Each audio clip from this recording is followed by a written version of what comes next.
We are live. What's up, everybody? Happy Monday. Happy Monday. This is Welcome. exciting. Really excited to chat with everyone about tone and cadence. Really excited to talk to you really quickly about how it's triggering sales resistance in the prospect and how you can fix that in your real estate business. Vikram and I have been chatting a lot about this lately, listening to calls, listening to live transfer calls. Speaking of tone, is your mic properly plugged in? Yeah, Are I you think on so. are you on the right setting for your mic? Maybe I'm not. Let's find out. Let's find out. Speaking of tone, No, I'm not. you are not. How is that? Is that better? Oh my God. Gee. Oh my So goodness. I think this is a perfect introduction This is into actually tone and this is cadence great. because Yeah.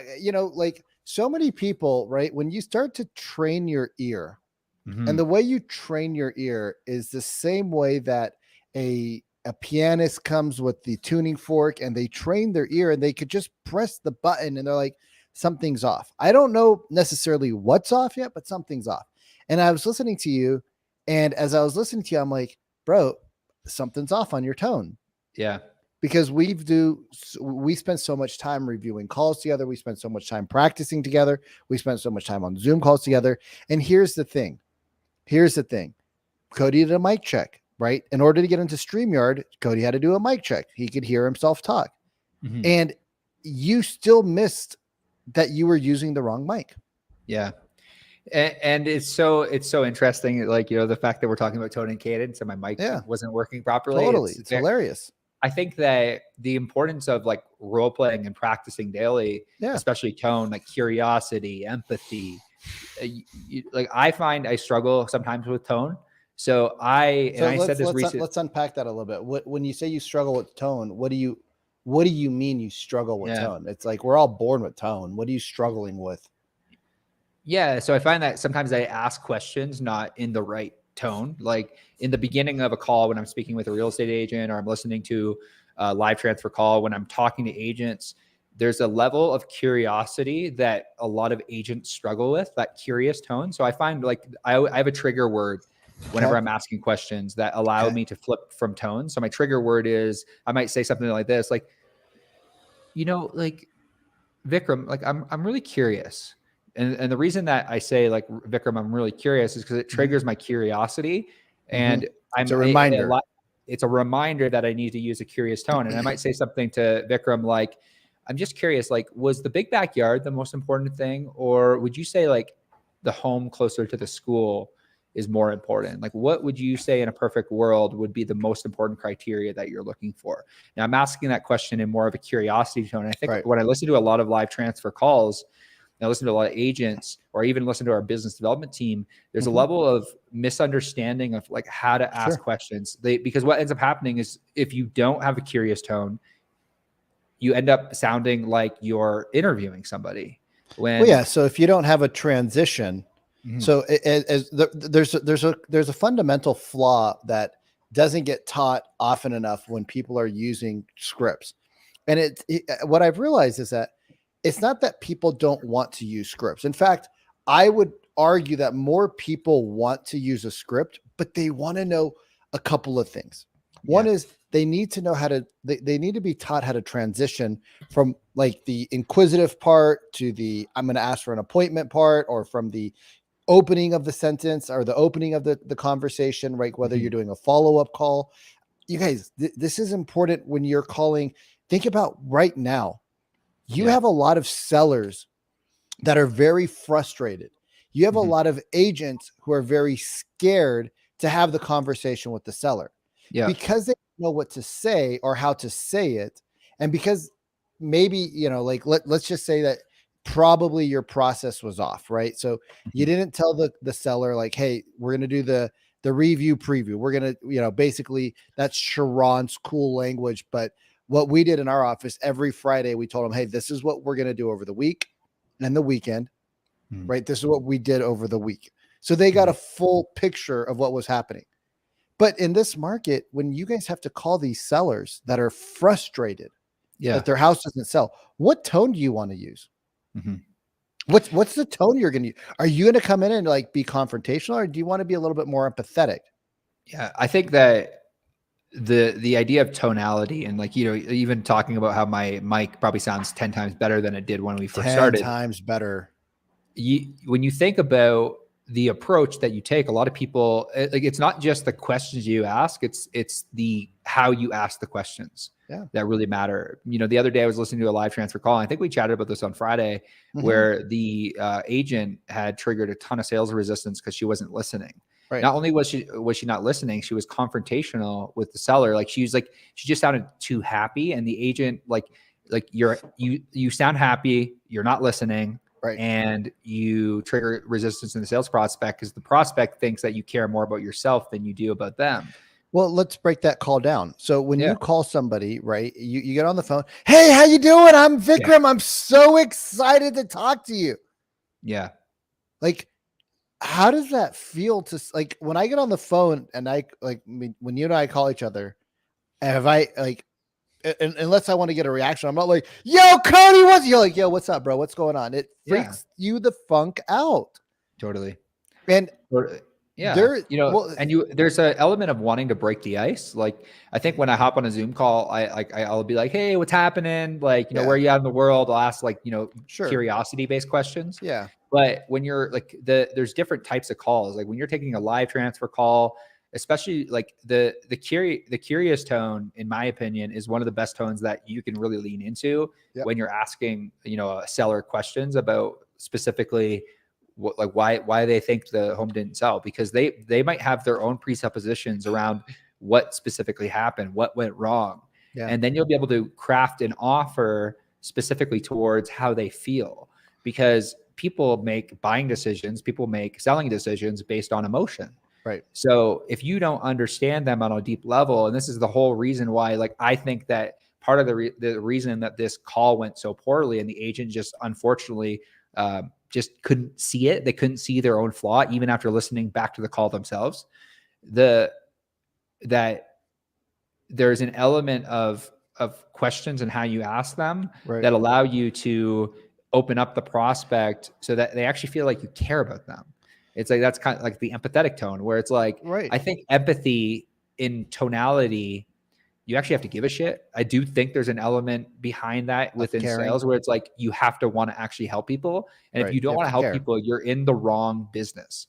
Like, you just naturally are in the wrong business. Totally. And because you and I have spent far too much time with the top performing agents that say, hey, I don't care whether you want to buy in 6 months, 12 months, 18 months. Yeah. Your tone, when you shift your mindset to a tone towards like, I'm going to be in business for 5-10 years and I just want to build relationships, your tone shifts. Like, everything about you shifts. And I think that there's a mentality where it's like, we even go higher level. There's elements of like, when you work with clients on like tonality and cadence, I think even before that, even before we can even talk about tonality and cadence, we actually have to give a shit. Because if we don't give a shit and we don't actually help people and we're just chasing the next paycheck, our tone is always going to be off. So I think there's an element, and I posted about this today, and I know you and I have had conversations about this, where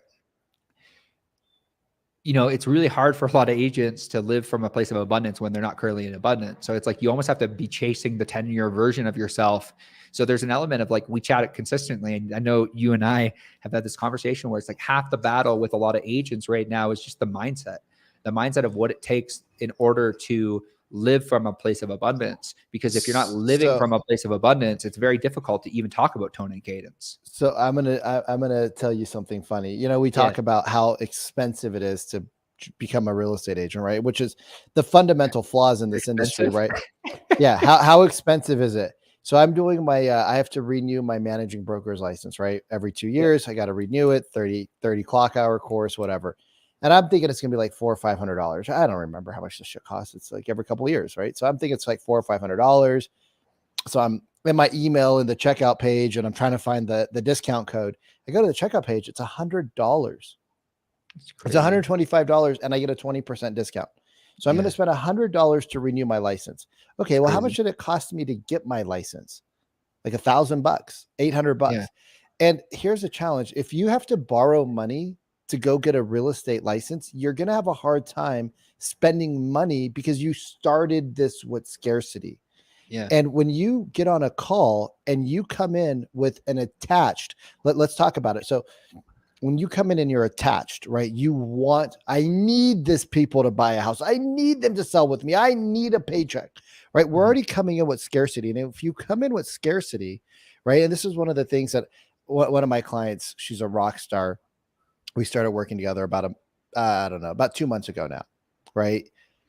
And she said, like as we first start working together and it's like, hey, here's listen to all these steps, right? She's like, cool, I got it. She's like, Vic, I had a call right after we got off she sent me a message. I got a call right after we had our appointment, our coaching call. It's like, great. How was it? She says, I didn't really change anything from my previous script. I just slowed down and I talked like I was a little bit more curious about the prospect. And I said, and what happened? She goes, holy shit, we had a 27-minute call. I just booked an appointment. And these are people that are like, allegedly they're 6 months out. Follow up with her 3 weeks later or 2 weeks later. I was like, hey, how'd that one appointment go? She's like, oh my God, you'll never believe what happened. What happened? Well, they're doing X, Y, and Z. And they're doing this, this, and this. And I was like, oh, that sounds like you guys had like she's like, Vic, I didn't talk at all. I asked like 17 questions, if that. I said 35 words.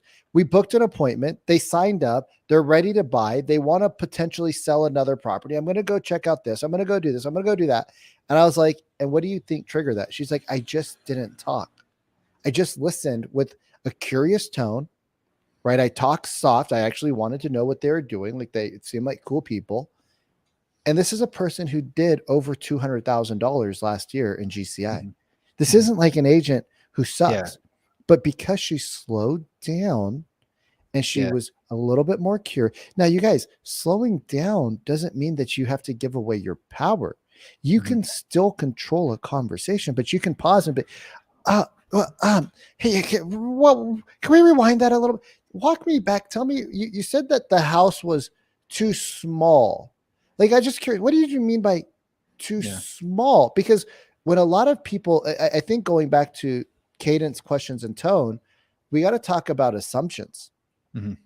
So many people, like when I hear calls, when we review our calls, hey, why didn't you go deeper on that? Oh, well, they said they have a small house. I already know what that means. I'm like, what does that mean? Well, they need more space. I'm like, but why do they need more space? Well, they have a small house. What's small about the house? Do they have in-laws there? Like my little brother just had a baby, right? So they're moving from a 2-bedroom to a 3-bedroom. Unfortunately, my dad had to fly back to the East Coast today for a funeral. And he was just there with the baby last week. And he goes, it's super tight in the house. What do you mean it's tight in the house, Dad? Oh, well, his mother-in-law's there. Yeah. And she has the bedroom. The baby's got a bedroom with the mom and dad. I'm in the living room, so like if mom gets up to go to the bathroom, I hear her. If I get up to go to the bath, he started explaining. I was like, oh, wow. It sounds like they really need a bigger home. He's like, they're moving in 10 days. Got it. To a 3-bed. So when you guys start to let the person experience their own pain by asking, oh, wait, just walk me back a little. But these are things that you won't pick up on. And I'll tell you, my sales coach, I have a sales coach. He as a W-2 earner made over $1 million W-2. Like that's crazy. It's crazy, right?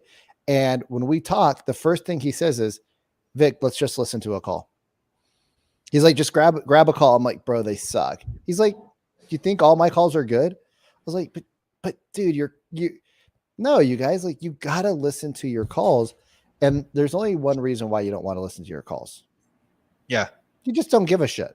You don't care. You want to be the trusted advisor, but you don't actually care about your prospect enough to go through 35 minutes of pain twice a week to get better so that you could actually help them. Because if you cared, you would do whatever it takes. Yeah. And I think that, like you said, like everything starts with like caring, but then once you move from caring, it becomes, okay, if you really care, you'll script. Like, Sharon says consistently, and I love it. We don't script for ourselves. We script for the client so that they're able to get, like, think about how, coaches or therapists, they prep for, conversations. It's like the same thing where it's like, how do we guide people in a direction that is best for them? that's the whole idea of like life coaching. The whole idea of life coaching is asking a series of questions in order to help people come to a conclusion that they already have the answers inside of them. Like the buyers and the sellers you're speaking with, they already have the answers inside of them. You're just guiding them through a conversation that allows them to bring to the forefront what is important to them. And if you don't ask good questions, you're not trained on how to do that effectively. People go through I'll use my parents, for example. It's like, I know they eventually want to move. They have different aspirations than living currently where they're at. Like, sure. They just need somebody to have a conversation with them about what that would be. And if somebody had a conversation with them about what that would be, who knows, maybe they make a move. This happens all the time. Like, I listen on a good conversation. A good conversation. And what would good conversation though? Like, what is, like, in your opinion, Cody, like, what would be a conversation? Like, what would be a question that would make your mom get emotional and think about possibly wanting to move? I think everything comes down to like the chunk up, chunk down. It's like, like we chatted about this a while ago, where it's like making it super simple for them to answer, like, this or that question, and then digging deep on like, why is that important to you?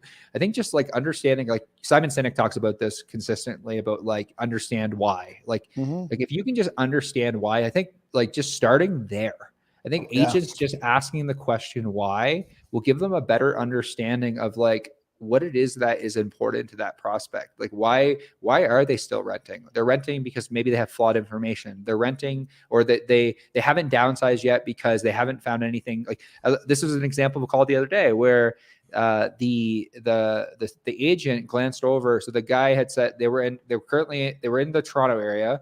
They were currently looking to downsize. He mentioned that, like, he's like, this is a very urgent thing for me. I need to downsize. We have too much space. Just him and his wife, but he's like, I have to be close to my daughter. Okay. Like, why? Like, what? Like, that is a really important question. Like, what's happening in the daughter's life that it's like, if you're in your 60s and you need to downsize, but you need to be close to your daughter, is your daughter having a kid? Is your daughter going through what's going on? Like, what's going on? There's something happening there. And our inability to ask the question why, if we can't sit back and ask the question why, is that important? We've done a disservice to the people that we're speaking with. We really have. We haven't served them at a high level. And here's the thing, like, as we break down, okay, so all right, well, you should know your prospect's pains. What does that mean? Well, you should know your avatar, right? Like, the reason why it's so hard to be a really successful agent is because agents want to be everything to everyone. So like, forget about tone and cadence. Well, what is your avatar's pain? Like, what is the pain that your ideal client goes through moving or thinking about moving every day, right? Whether they're a step, like, okay, so we'll talk about parents, right? So our parents are at the point, my parents have a huge house, huge yard. And we talked about it one day, just jokingly. I was like, you guys should probably sell the house and get something smaller. And they're like, where would we go? And theirs isn't like, where would we go? It's just, everything in their neighborhood is big and they want to stay in this, area that they don't want to move to the other side. Right. They like the certain things like the area. Yeah. So they don't want to go to like the other side of the road where the houses are smaller because the houses are smaller, the lots are smaller. So they don't want that. So they're like, well, we don't want to lose our privacy. Right. But if somebody were to have a good conversation with them, and they were to say, hey, well, tell me about the things you love about the home. Oh, I love the yard. I love this. I love that. Okay. Tell me about the things you don't love about the home. Well, it's 35 years old. We've been here for 35 years. We have a kitchen remodel that needs to get done. That's going to be a $200,000 remodel. We have a couple of things that we'd like to update now, and we don't want to really update them for ourselves because the new buyer that comes in is probably going to be a young family like we were, with a couple of teenage kids and a younger, maybe, because who needs a big house like that with just one kid? And they're going to probably want to do their own thing. So like, they're in limbo and they don't have good advice. So they talk to each other. And guess what? They don't know what the frick they're talking about because they're not real estate people. They're like, they don't know what's available. They don't know what's available. Like, they just like, because you have, it's like anything, like limited knowledge. Like, you have a great understanding of sales because you do sales every single day. I have a great understanding of lead gen because I do lead gen every single day. And it's like we're masters of what we focus on. Yep. If we're not focusing on real estate every day, like what's available in the marketplace, what are the stats, what's available. If we don't know these things and we're not looking at them daily, we just don't have the information that we need in order to make informed, intelligent decisions. That's where you as a real estate agent come in. But in order to have those informed, intelligent decisions, for you to even get to the table, to even have a conversation, you have to have the right tone, you have to have the right cadence, and you have to have the ability to actually give a shit about people. But I know that you have to wrap up. I have to wrap up here. Let's wrap up with this. Where can people find you real quick before we wrap up? Yeah. So easiest way is on Instagram, just at Cody May at Instagram. You can send me a DM. Currently, we are running a free trial for real estate team leads that want, if you have a list of at least 1,500 to 2,000 leads, we'll call the leads, send you live transfers for free. That's kind of our big thing. What about you? Where can people reach you? And like, what is one thing that you're doing right now for agents? Yeah. So if you are on Facebook, go to the Real Estate Sales Dojo on Facebook, and we'll let you in. And this is where we will be breaking down live calls. We are going to be breaking down sales structures. Just really, really, what's up, my friend Shashina? We're going to be breaking down live. We're going to be breaking down sales structures live. We have a lot of great stuff that we're working on, from door knocking scripts to expired scripts to just reactivating old leads that are really old and crushing it. So there, if you're not on Facebook, then just go to Instagram, Coach Vikram Deol. What do you want to wrap it up with, Cody? I just want to wrap it up with like the 3 things we chatted about today. Number 1, give a shit. Care. Number 2, tonality, curiosity, tone. And number 3, cadence. Those 3 things together with like the right transitions in script. And like, I would highly encourage everyone to go to the Real Estate Sales Dojo because again, like you'll learn these things inside of the Real Estate Sales Dojo. And yeah, just, go out there, make a massive difference in your local market. When you shift your mindset towards that, great things can happen. How about you? Yeah, man. Like, the more you start diving into it and the more you start getting into it, the more you realize like how this is just something that we have to constantly be improving on. Like you can't, unfortunately, practice for a couple of weeks and then think you're going to be the best. You have to create your process for success. And one of part of that process is whether you guys, here's the thing. I don't care if you guys work with me or not. I just need you guys to go out there and work with somebody, right? Like we might not be the right fit. Okay, great. That's great. That's awesome. You need to go work with somebody, whether it's this coach or that coach, but you need somebody in your back pocket. Like what we do in the Real Estate Sales Academy, we have 3 weekly calls. This is hard. This is a tough business. Most people, when they get into when they come to the Real Estate Sales Academy, they're like, what's an avatar? Like, we've heard of an avatar, but like, what's our avatar? And how do we build it? Yeah. They don't know the pains of their avatar, which means they don't know how to message to their avatar. If you don't know how to message to your avatar, then how do you do a presentation to your avatar? How do you talk to them on the phone when you don't know those facts about them? Oh, well, I don't want to have a niche. I want to service everybody. Okay. How's that been working out for you for the last 18 months? Well, my sales are down. Maybe we should try to focus in and get really good at serving one group of people, and then expand a little bit more, and then expand a little bit more. Oh, and it's interesting how that works. Like when you start speaking to one person, like all effective marketing, we'll close with this because I got to take off, and then you do too. All effective marketing require, like when you run marketing, the most effective marketing is the niche marketing. When you run a niche type of marketing ad, or you say, hey, I work with business owners in waterfront and I get around them. I go to all the business networking events. It's like, I'm the waterfront specialist in the area. You just naturally will pick up the waterfront people, but you're going to pick up, like, it doesn't mean you're not going to, like, first time home buyers aren't going to come to you. Totally they will. You're just going to be known as the expert in that specific field. So I'll end with that. Vikram, man, have a great day. You too, brother. And we'll see y'all soon. See you guys.